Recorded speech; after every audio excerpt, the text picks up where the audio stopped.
Good day. This is Dr. Bill Williams talking to you on Influencers Podcast today about what's new with the AI training tools 2.0. Yesterday, day before, we put up a video that talked about some of the tools, some of the processes that are involved in coaching and training, and we're going to dig deeper into that today.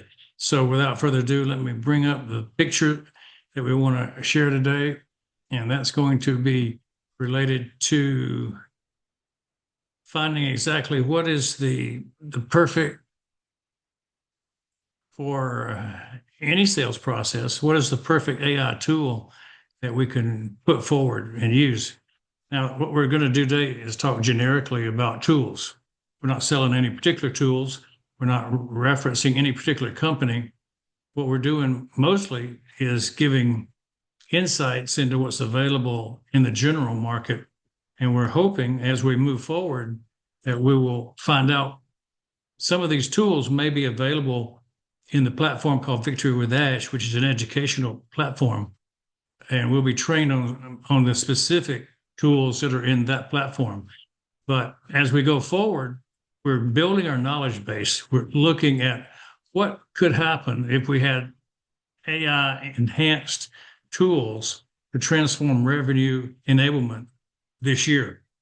This year has been a really watershed year for AI to be placed into the business world, to be placed into the environment so that anybody who wants to utilize AI on an effective basis in sales, in any process in a business can do so. It really came of age this year in 2025. We're going to talk about 6 different areas of application of AI into the business world. So the first one is hyper-personalized training and coaching, meaning this training program in the past, they were built on an average rep, what he could do, what he understood, how he could learn.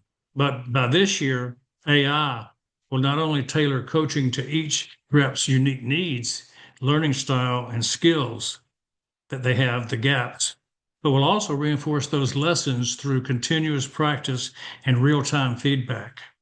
Here's how that's going to happen. AI analyzes recent performance to recommend targeted lessons, role play scenarios, or micro training modules designed to build confidence and close skill gaps.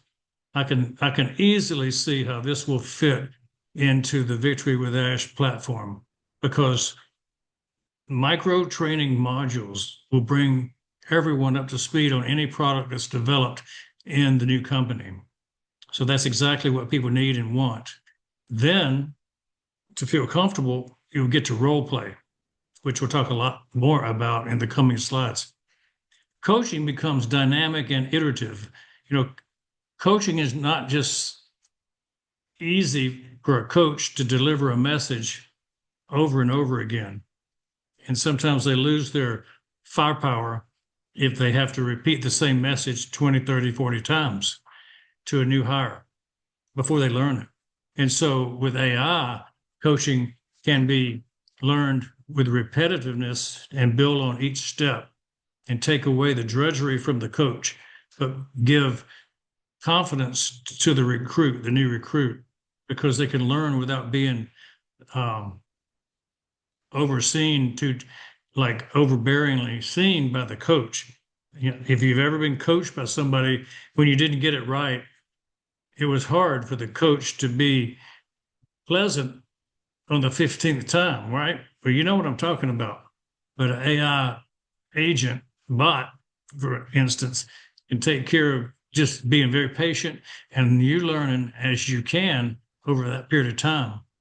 If a rep struggles with objections, AI flags the issue, offers actionable guidance, and reinforces learning through role play tailored to real world scenarios.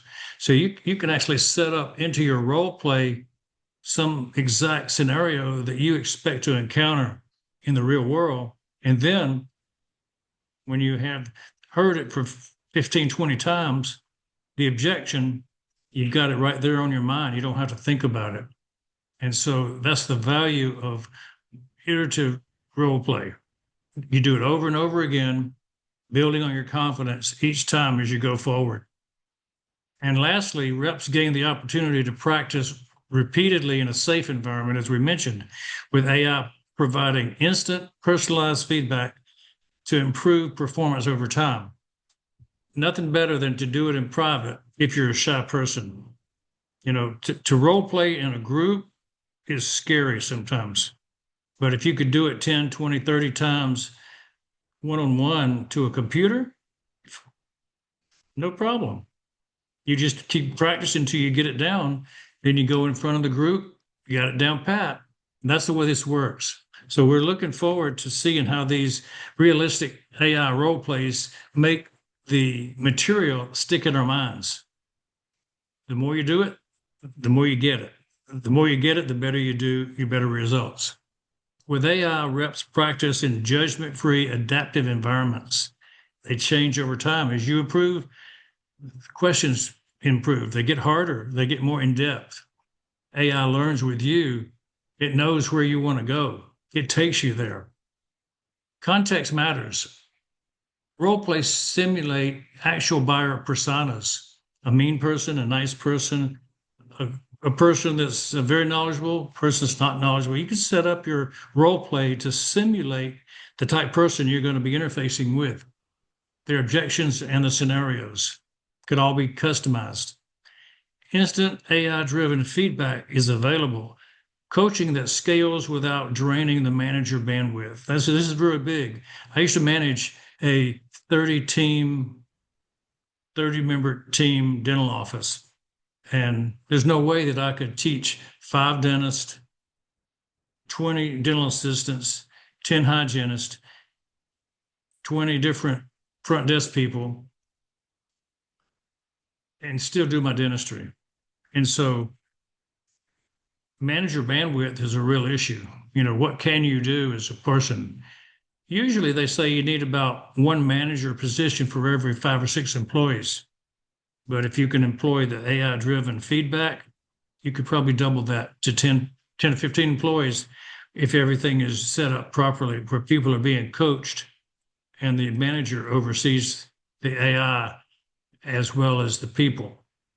And finally, continuous reinforcement occurs. Reps learn, practice, and improve even before they go into a high-stakes call. They can simulate that call so that you know exactly what to expect when the big dollar figure has to be rolled out. You've already got your plan of what you say when they say, I don't think I can afford that, or I don't think that is a fair fee. You already have the answer because you've practiced it time and again. What about training? How do these things come about? How do you create these scenarios of the safety place that you can work without feeling judged? Well, there's unlimited judgment-free simulations available to let the reps rehearse objections without fear of failure. That's big for sales. You can have adaptive feedback, AI adjust in real time, pressing harder on weak issues and delivering targeted scoring high to your sales process. It knows where you're going. It knows what you need to say. It knows what you leave out, and it can suggest ways to do better. This is the value of AI, having an actual brain sitting there beside you, not just a piece of paper. Note paper, you can put notes on it, but it won't talk back. This talks back. Deep constant integration occurs. Scenarios pull from your messaging, what you've already said to the client, return on investment stories that you have in your database, and the battle cards to mirror real-world objections. Now, what's a battle card? A battle card might be something that you would print out and have right beside you. I got battle cards even right now because there might be a term on here or something that you don't understand, and I don't want to screw it up and give you the wrong definition. And so for a few of them, I wrote down battle cards, and we'll show you a battle card usage right down here at the bottom. 4 objection categories exist in general that you have to overcome: price, competition, timing, and ROI, return on investment skepticism. You practice with authentic role-specific nuances, you could handle all four of those. And we're going to have a whole discussion on the objections, because to me, that's one that separates the men from the boys, the girls from the women. You are a grown-up salesperson when you can handle objections. Analytics and coaching. You get that kind of training with this kind of backup, you'll have dashboards that surface team-wide gap. That means you can see the whole business as a whole for your own position and as a manager of the entire office position, and you see where the gaps occur, see where the objections are lacking to be handled, and you can up your mastery, up your win rates, you can create increased deal velocity, and you can renew outcomes. What that means is everything that you need to understand the speed of business and the depth of business is right in front of you on a dashboard. There are role-specific readiness for the SDRs, the AEs, and the CSMs. And that's the battle card that I made for myself as to what is an SDR? It's a sales development representative.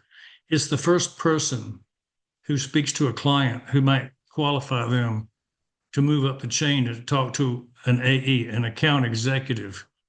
See, once somebody's qualified to talk to your business, they can afford you, they want what you've got, and you know that you can deliver to them. The sale may get turned over to an account executive, particularly as you get into big ticket items, right? And finally, the CSM is the customer success manager. This might be somebody who comes in after the sale, ensures that things go right, that you don't drop the ball on poor follow-up. It's all right to sell something. Once you sign the contract, the deal's not done. You got to have success with customer management and follow-up. So these things are important, and you got to have a battle card ready. Whenever something comes up where you're not sure of the answer, you haven't locked it in, AI will bring up a battle card on the screen, so you don't have to actually have it written down. AI is a huge benefit in training and coaching. Talking about mastering objections and handling the objections with AI role play, you can start off by practicing each one of the types of objections, and there's maybe 20 or 30 objections. I went through a process with Matt Easton Sales University, and we learned every objection for every situation that could come up in business.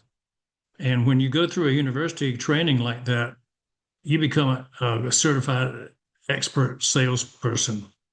And when you do that, then you can move through a sales process in any business just because you know process. And sales is a career. Sales is a very rewarding career because it has an open-ended result at the end.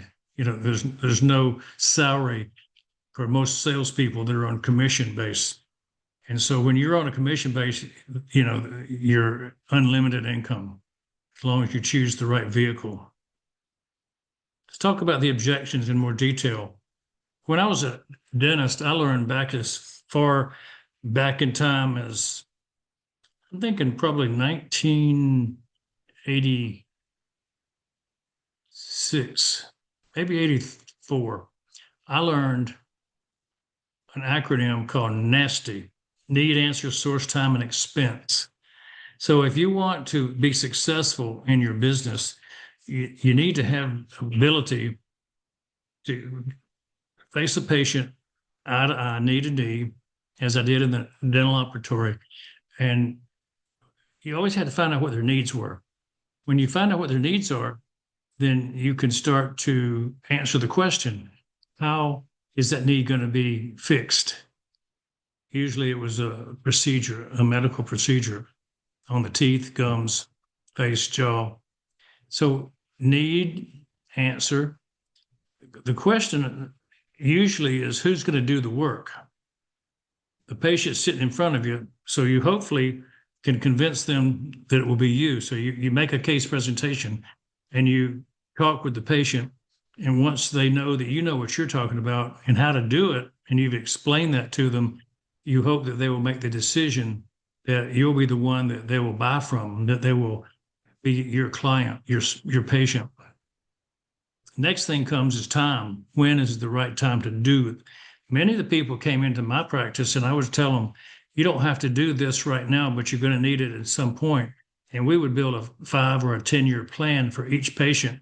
And so they would leave the office on the first visit, assuming it wasn't an emergency visit, if they were coming in as a new patient. And I would give them everything they needed for the next 10 years on a piece of paper and say, this is the need, this is the answer. I'm the one that can do it if you wish. And this is when it should be done. Some were needing urgent care now. Some were needing, necessary work within the next year or two. And some probably could wait 5 or 10 years to do some of the work that was needed. And so I always gave a timeline to every patient and I built up what I call the tooth bank. That tooth bank was more of a database of needs that they had over the next 10 years.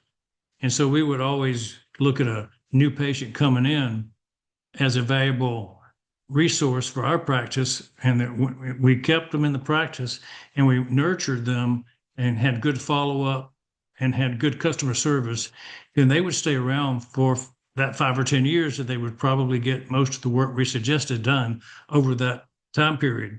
So the lifetime value of a patient is something you should think about. In a business, it's lifetime value of a customer.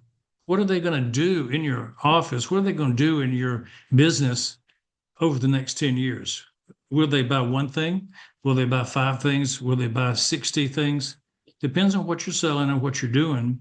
But, in the car business, we would buy a car about every 10 years in our family, sometimes 2 cars. And if that happened, we would go back to the same place often. And so the value of a customer multiplies the longer you keep relationships. So the last thing you have to talk about when you're doing sales is the expense. So that's the cost of doing business. Is it the right price for that person? Is it the right timing to spend that money? The one thing we always told people was you don't want bargains in everything. There's certain things you just want to pay the right price, and you don't get a bargain. And hand grenades and parachutes were 2 of the things that I always told patients, that you should not hunt for the bargain. You should pay the right price.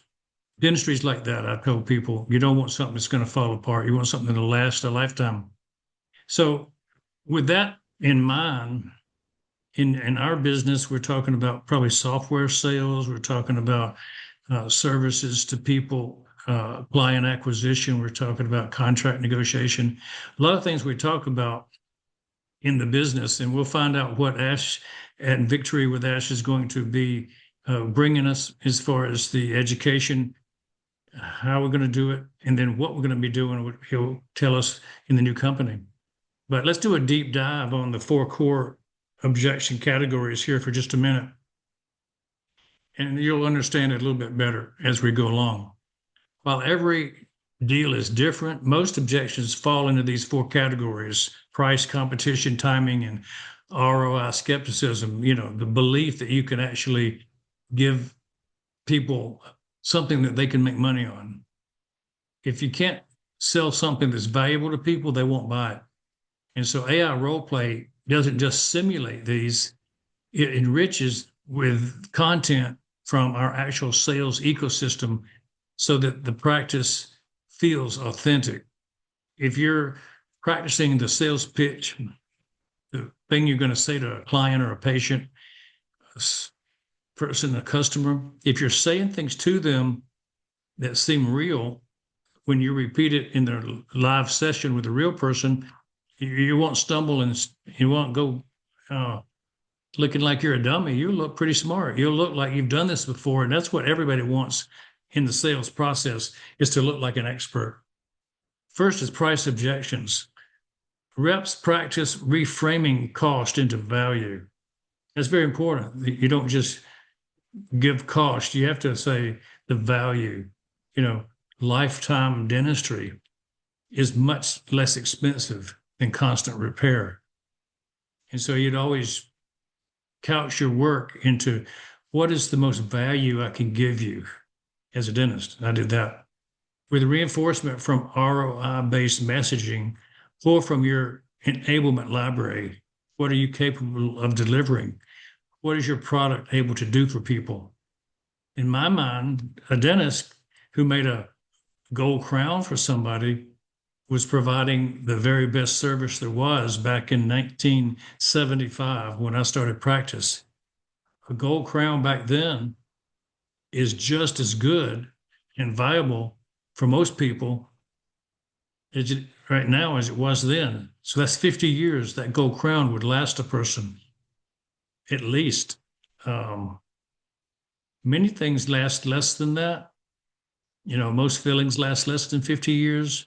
Most porcelain crowns less than 50 years. Some don't make it but 5 years. Some make it 20 years. Some make it 30. But, you know, the thing that lasts the longest was the gold crown.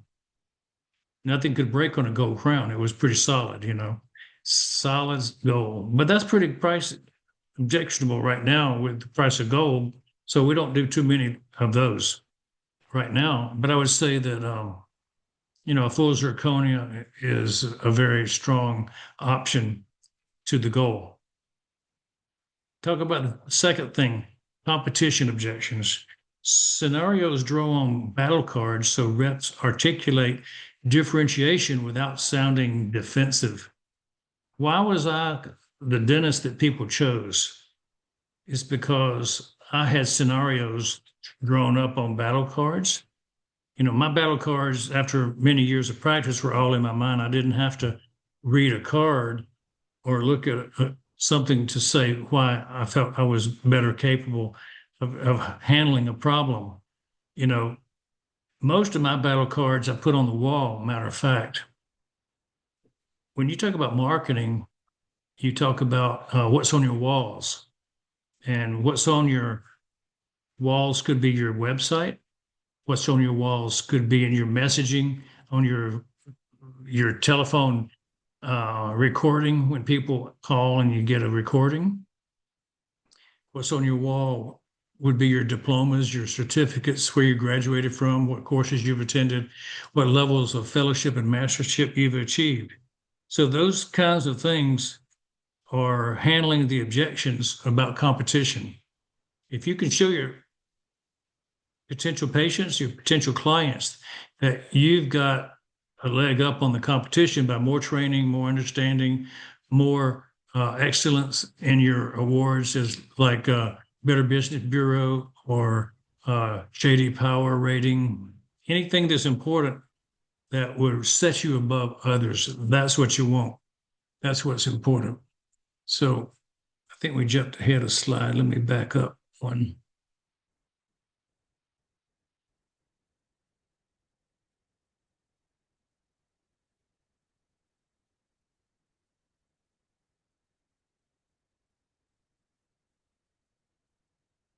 Going the wrong way.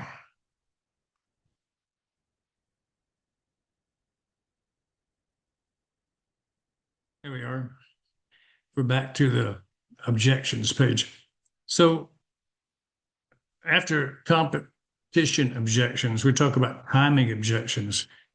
The practice leverages your playbooks to test a rep's ability to uncover urgency and reposition priorities. Wow, that's a big one. Timing. When do you do the thing that you need to do? How do you get a person who's a tentative buyer to go ahead and make the decision? Well, you have to ask the right questions. In the Matt Easton Sales University, we learned a lot of questions that would uncover urgency and reposition priorities. If you can verbally manipulate the conversation to uncover the reasons why people might be a buyer today versus next year. There's a lot of reasons somebody should make the decision this year versus wait until after the first of the year. A lot of times people will not give you the right information on timing because they don't want to sound like they are the one who can sell, who could buy, the one who can buy. They're only a middleman, and the ultimate decision rests with somebody higher up in the company.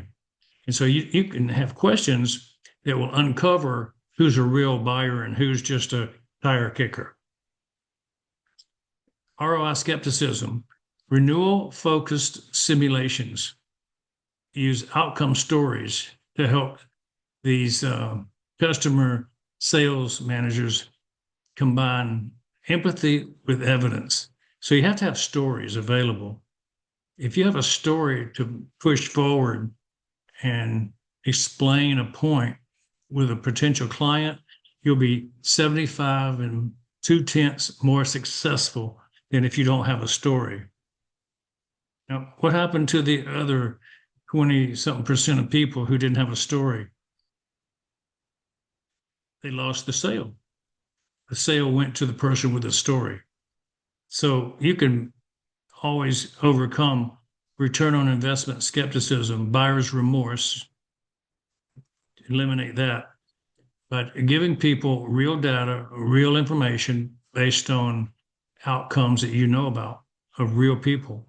It's like having reviews that are successful online. It's like having stories of people who paid the full price and had a win, and their ROI was spectacular.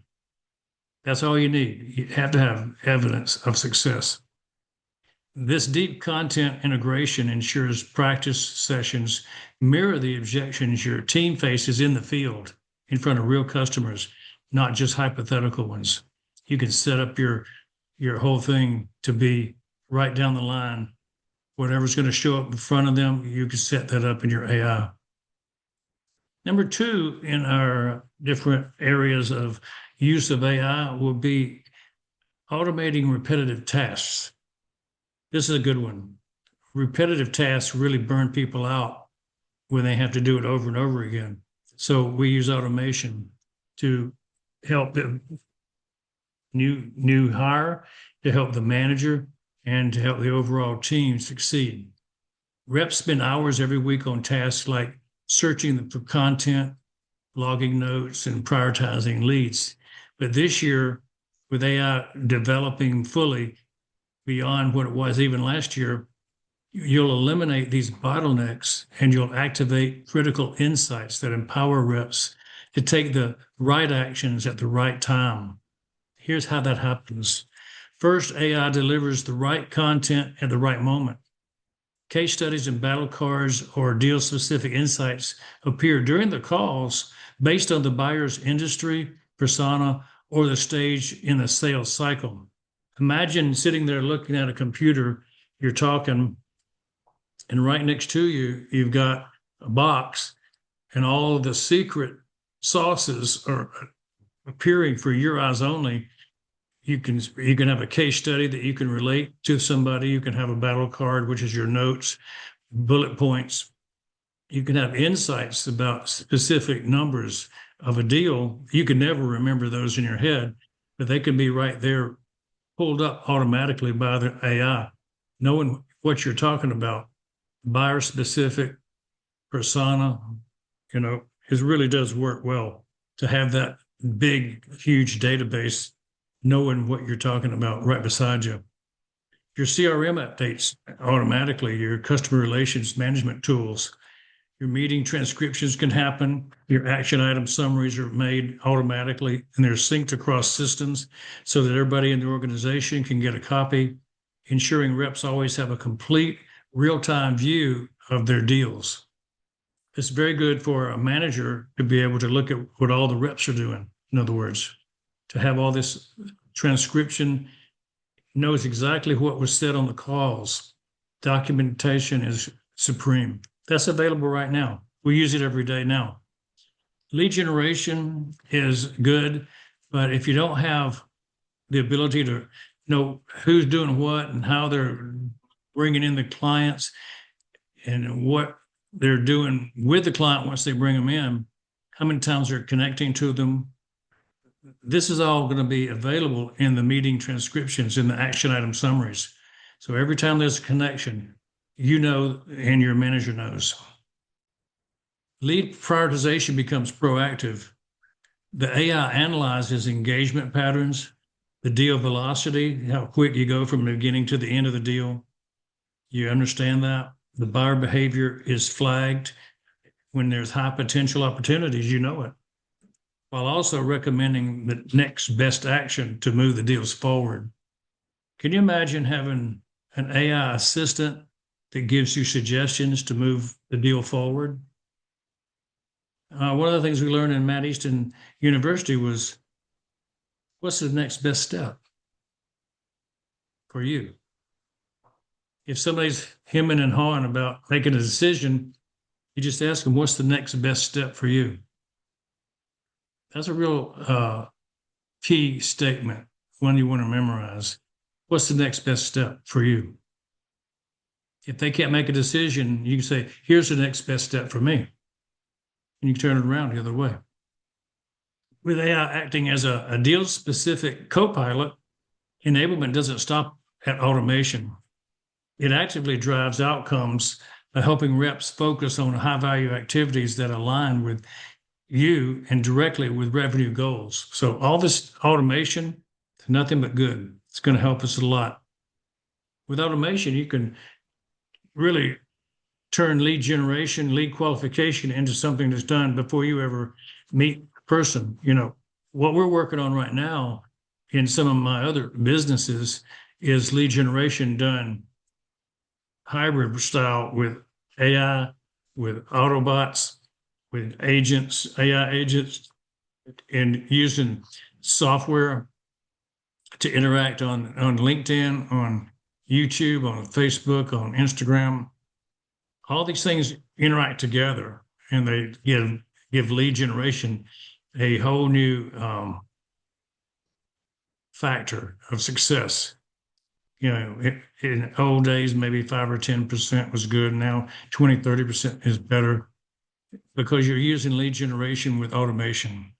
You know, if you can have AI talking on the phone to people and they can't tell it's even a voice agent, that's better than ever. They're getting that good now that you can't tell the difference. And so that's possible. So number 3 on our list of 6, predictive insights for smarter sales. Enablement of leaders sitting on mountains of data. You got mountains of data, you didn't know what to do with it. It was probably locked away. Nobody even knew what was in the database. But by this year, AI will turn the data into predictive insights. Machine learning and AI have turned everything around. These insights will help leaders anticipate trends and risks. Here's how it happens. AI flags at-risk deals by analyzing buyer behavior, such as declining engagement or delays. AI can sit in the background and understanding how long it is between times people connect. And if there's delays in engagement, delays in communication, you know something's wrong. You know something can be improved. And so AI can watch for those things where a human might overlook it, not feel like there was a large time between the last contact. Customer churn risk will surface early, allowing teams to address issues proactively. Churning is something you want to avoid. You don't want to lose your customers and have to replace them on a repetitive basis and ramp up again that knowledge base, that decision-making base, that sales process. So churn is a negative thing in business. If you lose a patient, lose a customer. Macro trends like falling win rates in specific industries will prompt updates to playbooks and strategies. And so the overall picture that a manager can see, he knows when everything's starting to fall apart way before it's evident at the end of no sales. They see something in the early process breaking down, they can fix it before things fall apart. So predictive insights are very smart for sales. We use a lot of analytics when we're talking about business, and as shown below, descriptive and diagnostic analytics describe the present situation where we are today, whereas predictive and prescriptive analytics involves data science to foresee the future, forecasts what's happening in the future, and to make specific recommendations for our optimal course of action. Think about it. Descriptive analytics tells you what happened. History is all black and white. Diagnostic analytics tells you maybe why did it happen. You understand why it happened. It's all in the past though, so it's all black and white. But the predictive analytics is more colorful because you have a chance to actually do something about it. You can actually start to make some decisions before it happens, and you can find out what will happen. If you predict this by doing that, you can see it on a graph what will happen. And finally, prescriptive analytics, the most advanced type of analytics that you can get, is what should you do? This is where the mind of man is becoming equivalent to the machine mind. If the machine can predict what should be done, their thinking improves over time as they see more things happen. So pretty soon, a machine can predict what we should do just as accurately or more accurately than a human. That's very colorful. That's a rainbow of concepts, a rainbow of potentials, so many options. What should we do? If you paint a scenario of what we should do to get this particular outcome, you can build it into your model of business. Think about that. You can set up a scenario to have a result based on what you do in the beginning, and you have a predictive model. Very interesting what's coming. So how about alignment between the groups? Managing sales and marketing and customer success, that's going through the whole sales process. If you can align all the parts of the company, you're the one-person company, you got to do it all yourself. You're the salesperson, you're the marketing person, you're the customer feedback follow-up implementer. You could do it all. But if you've got different people in the company, you really need some unifying force.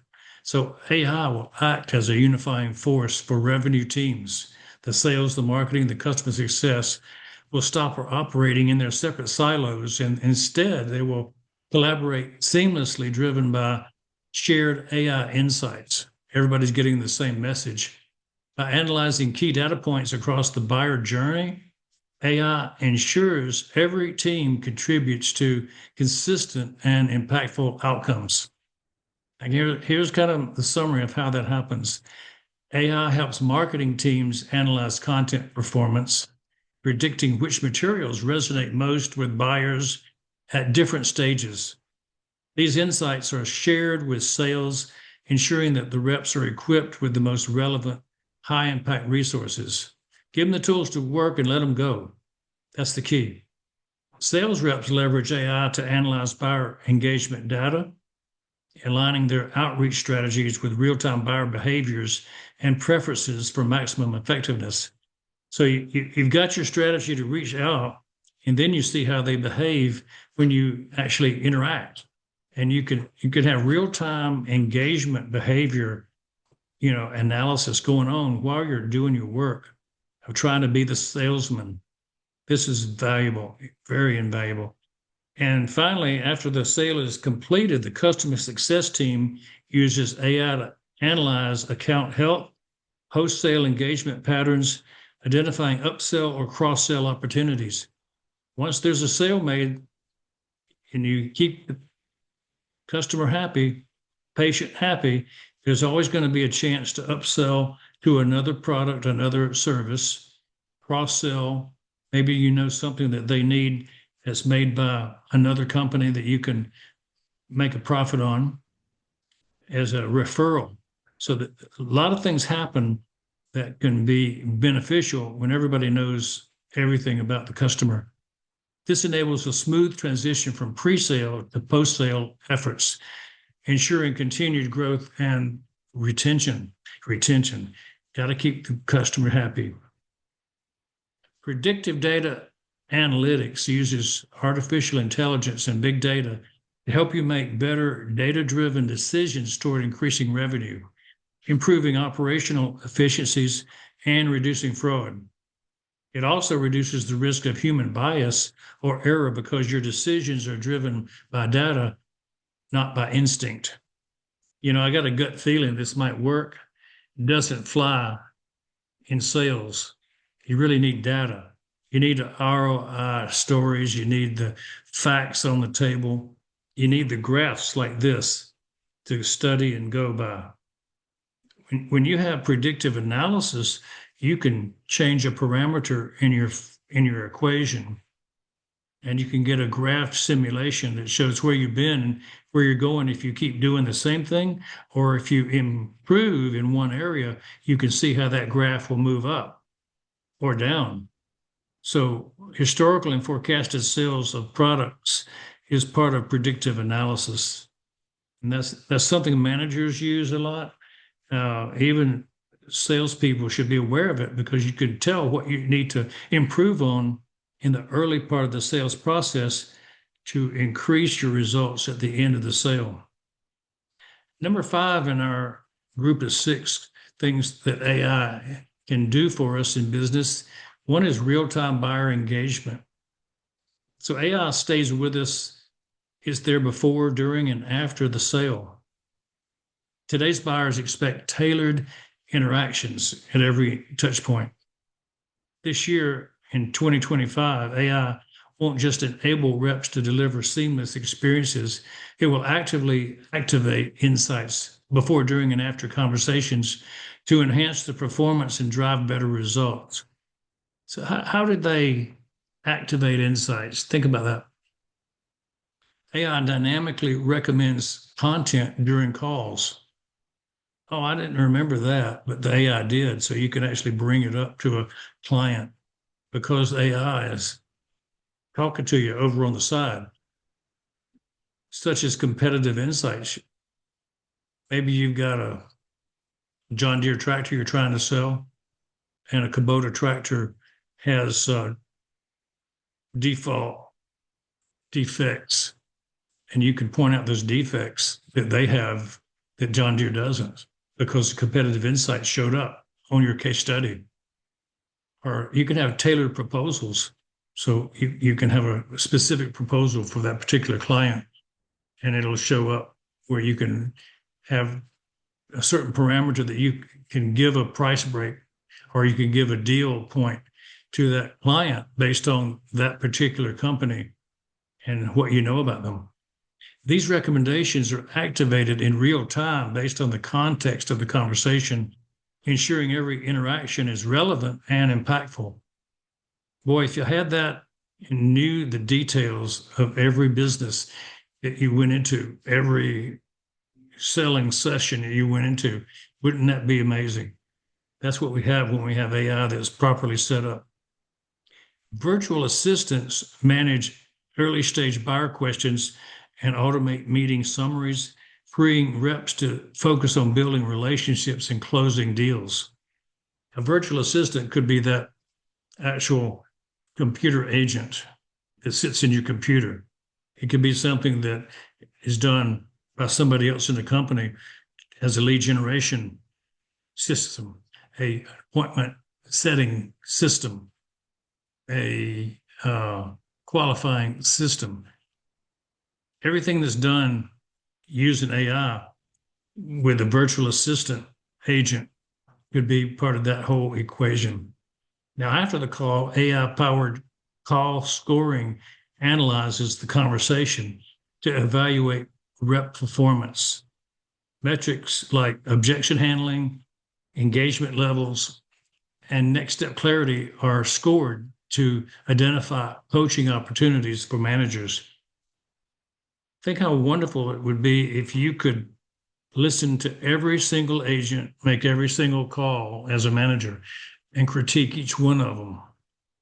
But then think about how many days you have in a week and how many hours in a day. And the fact is, if you had 100 reps and you had 20 calls a day that they were making, as a manager, you could never do it. But if you have this AI-powered scoring, you can look immediately at the 10 most necessary calls for you to manage and coach on, because you get a score. So anybody who scores below a 70 might be a candidate for a coaching session. Anybody who gets a score down in the 20s might need to be somebody that you refer to the unemployment line. There's never a doubt when you score the call and you analyze the conversation, who can do the job and who can't. And so we're looking at a very useful tool, both for the manager and the salesman. Sentiment analysis, you've heard about that one a lot. We talked about that in the whole company. When you're on a Zoom call or what was a Connect call, you actively gauge buyers' responses during the conversations, providing actionable feedback to help reps adjust their tone, content, or approach instantly. And so sentiment analysis just lets the salesman know where they are with how the person on the other end of the line, the other side of the camera, is feeling, looking, acting, thinking, because AI can read expressions on faces, tones of voice, patterns of speech. These things are known to identify stress, identify joy, hatred, fear, any emotion that you can name, AI can pick up on. When that happens, you have a lot more data to go on. So feedback's so valuable. You can turn the practice into performance with realistic AI-powered simulations. You can connect all the dots between the training engagement and the actual sales outcome, with quota attainment and deal velocity being the benefit. You got a number, you got a percentage, you got a goal. You can have these simulations created in minutes. You can practice before you actually go into the real world chamber. You can have hyper-realistic role plays. Like, it's just perfectly aligned with what's going to happen in the next time you meet a client. You set it up in advance. And you can directly link the CSAT and NPS. Got to have your card when you got those initials, right? CSAT, customer satisfaction score. You want a high customer satisfaction score, and if you see it falling, it's time to take action. You want a high net promotion score. That's a loyalty metric. NPS is a loyalty metric. And so if you see people leaving your company because of some reason, you need to stop that. And that's one of the things you can get with AI.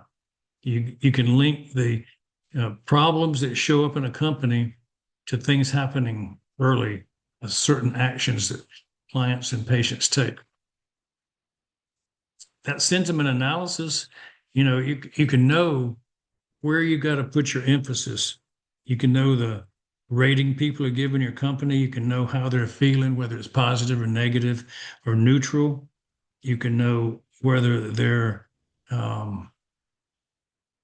giving good feedback to you, whether they're giving bad feedback.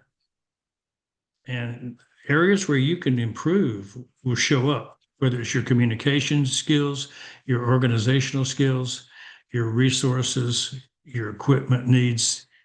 All these things will show up, AI-generated sentiment analysis. Now, finally, the last area we talk about is enablement metrics. When we have enablement, we've got success. We focus on the outcomes, not the activities.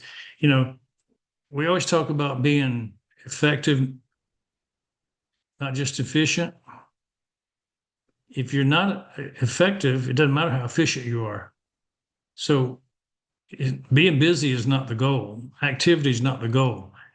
Outcome results are the goal. AI will tie enablement efforts directly to revenue impact. So you can have what works be measured. One of the things that Barney Jankelson, Dr. Jankelson taught me early on was if it can be measured, it's a fact. If it can, it's an opinion. And so we always want to work with facts. We want to measure our outcomes to get an impact on our bottom line. Here's how we can do that in business. Dashboards will track metrics like deal velocity, how fast it takes to go from beginning of the process of sales to the final sale. How long it takes is a critical issue. You know, if you've got a deal process that usually takes 20 minutes, you got to be very effective. If you got one that takes 30 days, you've got to be effective and consistent and keep the communication. If you got a deal process that takes a year, you got to be patient, consistent, follow up like nobody else. Because the longer the deal process, usually the bigger the ticket item. And the big ticket item might take, like selling a house, for a lot of people might take a year when they have a large investment, a large property. And so it takes a lot of specific dashboard tracking metrics to understand these things. So you can have high win rates and you can have content ROI in real time. You need to know the status of where you are at all times. AI will reveal how specific initiatives like training or content delivery contribute to outcomes. Leaders will refine strategies and demonstrate enablement value to the organization. If you have high enablement, it's very valuable to the organization. The more you can produce results with AI, the more valuable you'll be to the company. AI provides endless metrics. Leaders will need to focus on the KPI, the key performance indicators that link directly to revenue goals. I was running my practice. We grew our practice from $0 to $5 million in dentistry over 10 years. And that time, about halfway through, we got very, very specific on our KPI. We measured everything, so we knew the effect that everything was having on the practice. And the number one thing that led us forward was setting goals. And so if you don't have a goal, how can you meet it? If you don't know what your goal is, who can meet it? If I was the only one that knew the goal, how could the team help meet the goal? And so you might set a goal of having certain dollar volume run through the business. You might have a certain number of deals go through the business. You might have all kinds of customer satisfaction ratios. How many closes did you win or how many did you lose? What's your batting average, in other words? So everything can be measured, and sales metrics enables you to have the pulse of the business at hand. Set goals, reach goals. And finally, the predictive analysis lets you know more than you used to know, because now with AI, you can plug in some values and you can figure out what effect doing this will have on that. And you can predict where you'll go based on historical values if you change a certain parameter. And businesses right now are using AI in many ways to study how they can improve. And this little graph shows that through 1, 2, 3, 4, 5, 6, 7, 8, 9 different areas of AI use, they could improve their business. And there's 3 groups of people who are represented on this graph using parts of these 9 different items to improve their business. 22% are currently using AI to do something to move their business forward. And there are 57% who are planning to use in the next few years AI. And look, there's a small group, probably another 20-something percent, who are not doing anything. They are blind. They are not looking at AI at all. They haven't gotten out of their box. So I'm in the 22%.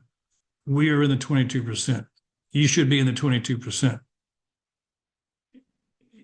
If you're in the 57% group, that's pretty good because you're planning to use AI in your business. Now, our business, Victory with Ash, is going to discover ways to share with us what's important about all this I've been talking about. I don't know what they're going to use out of all these options. I'm hoping many of them, because I know that they're all on the upswing in business everywhere. People are using these to get ahead. And if we want to be ahead, we'll be the 22% group. And here's the thing. In 2 years, you'll grow 257% more if you're using predictive analysis, if you're using AI in all the areas in your business. These 9 areas, if you can use it in here somehow, some way to improve, 10% here, 5% here, 12% there, 25% here, it adds up to 257% more business capability and benefit to you, your partners, your teammates, whoever is in your circle. They're going to benefit you. So those are the things that I wanted to share with you today. I think it's important that we realize that AI is here. It's here to stay. It's not going anywhere. It's going to get more and more developed. We say it's in its infancy, but AI has been around since the 1930s and 40s in some form or fashion. But in reality, the way we're talking about AI right now, much more developed in the last 2 years. And we know we were on the forefront of talking about AI 5, 6 years ago. Now we're right in the middle of the stream. We're not in the forefront at all. And so one of our hopes is that as we go through the Victory with Ash, he'll explain exactly what ability we'll have. We'll be educated on that, and that's the purpose of Victory with Ash. And then finally, we'll be having something to focus on and have as a vehicle for moving forward and being successful in the new company. So we're all waiting with bated breath, as we say. We're all anxious to hear what it is, because it's going to be exciting. So it's Dr. Bill Williams signing off today, and looking forward to more exciting information about how, what, and why AI in the future. Take care. We'll see you in the next round.